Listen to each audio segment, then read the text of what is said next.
Hey everyone, so this is an Orb Audio Mod 1 speaker that I've had for a few years, and unfortunately my cats knocked it over and it stopped working, so I decided I'll try to take it apart and see if I can fix it. Maybe a solder joint popped off, but no, the whole magnet popped off the back of the speaker cage. So the way I got this open was I just used a hot air gun. This is Wagner something or other.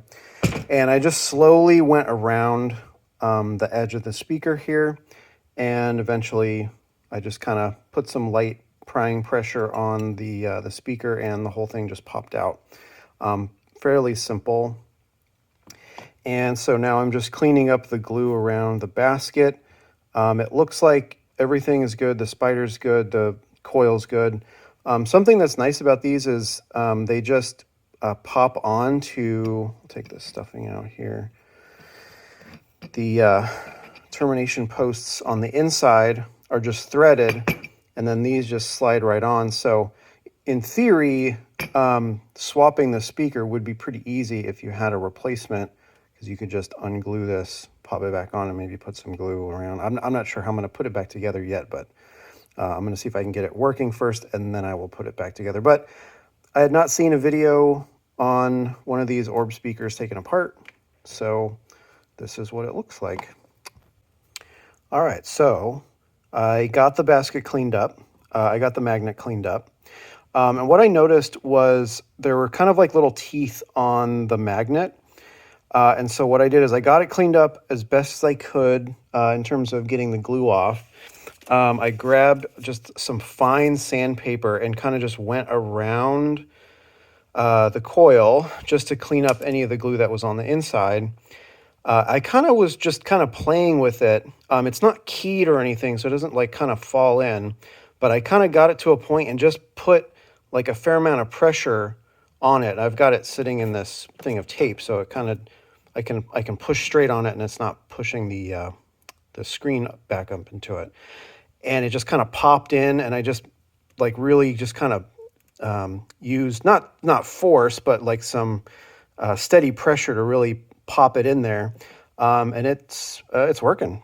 You can kind of reach in and move the speaker around, and it's not scratching. I just tested it. What's nice about having those little leads on the speaker that go to the post, so I could put some banana clips in there, and I just tested it out, and it's working. So now I just have to figure out how I'm going to get it back into the enclosure and seal it up. I do have some 3M tape somewhere for like phone screens, so maybe I'll try putting some of that on and seeing if that will hold it, but I will let you know when I figure it out. All right, well, I got it back together. The tape was not working out. I was going to use this like 3M real thin, double-sided tape. That did not work out because of all the curved surfaces. So I decided the next thing I was going to try was use a little bit of super glue.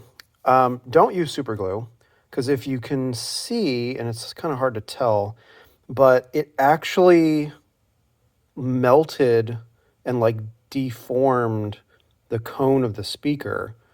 You can see the dust cap kind of has a line on it. It's actually like indented because like the fumes of the super glue like melted the speaker cone, which is kind of crazy.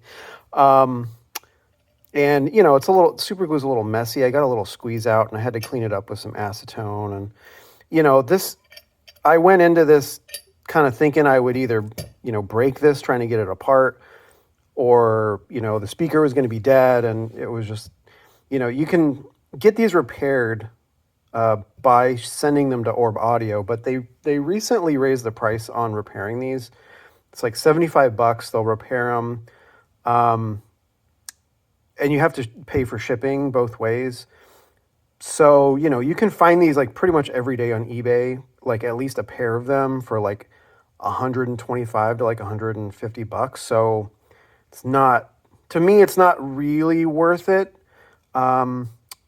to get it repaired unless for whatever reason you just like really want them to do it and you don't want to buy, secondhand. But I'm definitely not gonna, resell this someday because, I melted the speaker cone and, I got a little super glue on the outside and it's scratched up and stuff. So what I'm going to do, I'm going to put a couple little like not holes, but I'm going to put a couple little marks on the back just so I know this is the one. If it's not obvious by looking at the speaker cone, this is the one that I took apart and worked on.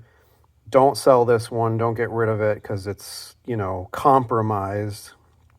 But it works and it sounds fine. It sounds good. So, I didn't have a working speaker at the beginning of this, but now I do. So hopefully this information would be helpful to you if you have one of these.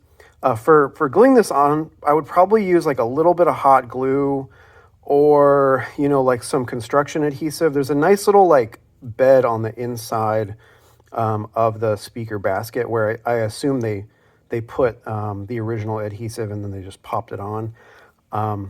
Something like that, like a slower setting glue, not a CA based glue, is going to keep it from deforming the speaker. So anyway, that's it. Thanks for watching. Bye.